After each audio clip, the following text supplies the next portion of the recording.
വളരെ ഹൃദയഭേദകമായി ഉള്ള അനുഭവമായിട്ടുണ്ട്.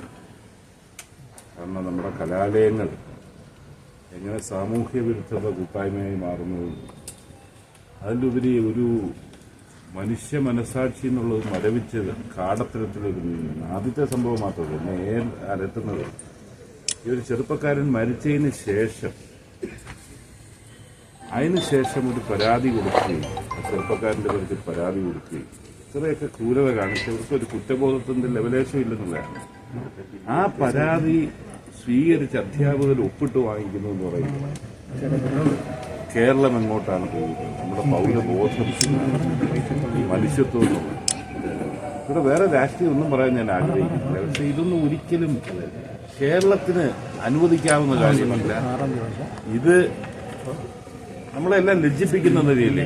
നമ്മളൊക്കെ കലാലയ രാഷ്ട്രീയത്തിൽ കൂടെ കടന്നു വന്നതാണ്. ഞാൻ റാഗിങ്ങിന് വിധേയനായിട്ടുള്ളത് എന്റെ കാലമാണ്. പക്ഷെ ഇത് അങ്ങനെയൊന്നും പറഞ്ഞ് ന്യായീകരിക്കാൻ പറ്റുന്ന കാര്യമല്ല. ഇത് ഇന്ന് ഒരു വിദ്യാർത്ഥി സംഘടന എങ്ങനെ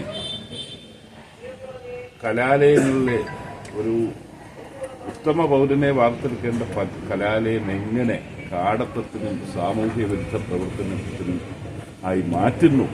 ഇവിടെ അധ്യാപകരാണ് ഇത് കുറ്റക്കാരൻ. ഇതിന്റെ ഡീനടക്കം അതിശക്തമായ നിലപാട് അവർക്കെതിരെ സ്വീകരിക്കേണ്ടത്. ഇവരൊക്കെ സർവീസിൽ ജോലിയിൽ തുടരാൻ അർഹതയില്ലാത്ത നിലയിൽ അധ്യാപകരെന്ന വാക്ക് പോയിട്ട് ഇവനൊക്കെ മനുഷ്യനാണോ? ഇവർക്കൊക്കെ എതിരെയുള്ള ശക്തമായ നടപടി ഉണ്ടാകണം. അതിനേക്കുള്ള കാര്യങ്ങൾ ഞങ്ങൾ ആലോചിച്ചു.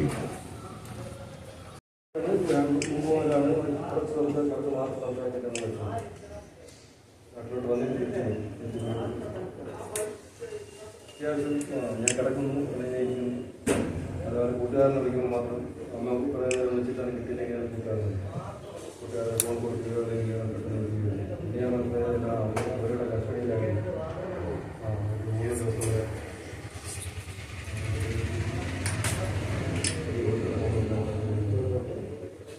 എന്റെ ക്ലാസ്സുകാരന്റെ കൂട്ടുകാരെ ക്ലാസ് മാത്രമല്ല റൂംമേറ്റ്സും